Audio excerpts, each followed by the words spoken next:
Democrats won independence, but it was tight. And is that their fault? And what does it mean about what we're going to see going forward? Co-chair of the Forward Party, Andrew Yang. Let's bring him in right now. It's great to have you. Hey, Chris. Thanks for having me. Pleasure. So let's look back and then let's look forward. It wasn't that you were anti-helping. You're saying that because of what Ro Khanna was just saying, which is the party has a little bit of a punitive aspect to it, you got boxed out. Why?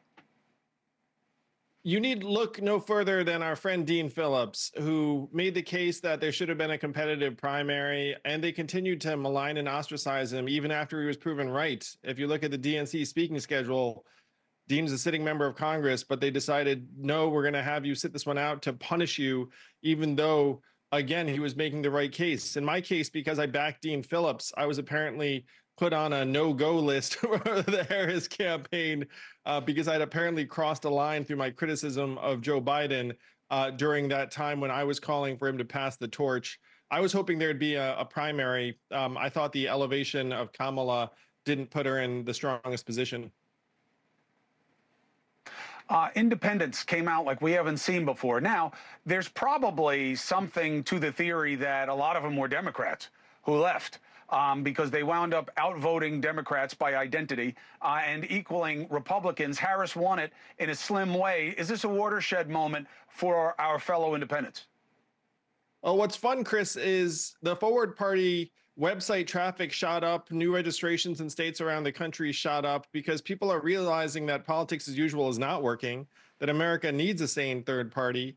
And that's why they're coming to the Forward Party in droves over this last number of days, which, you know, I did not vote for Donald Trump. I'm someone who's disheartened by his victory, but I will say it's been a surge for us because independents want a home. And there are a lot of people who are unhappy with what happened last week.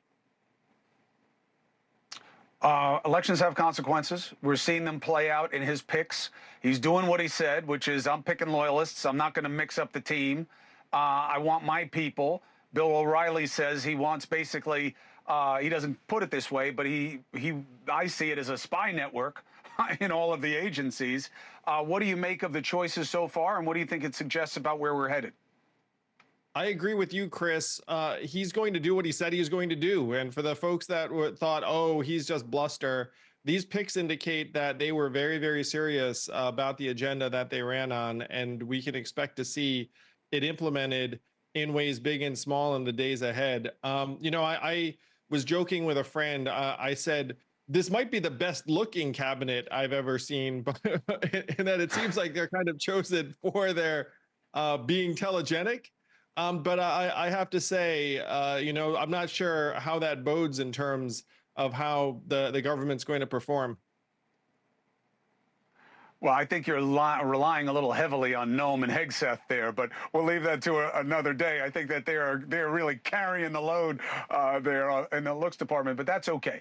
We'll see how they perform. Let me ask you one last thing for now. Do you believe the Democrats should get ahead of where we are headed and join Republicans on a major honking national security bill that will envelop immigration, the border, the policies that go with naturalization, as well as what they want to do on the fuel side? Do you think Democrats should join them and wind up taking credit for what gets done along with Republicans? You saw that kind of move on the border bill that Trump scuttled for political reasons pretty clearly.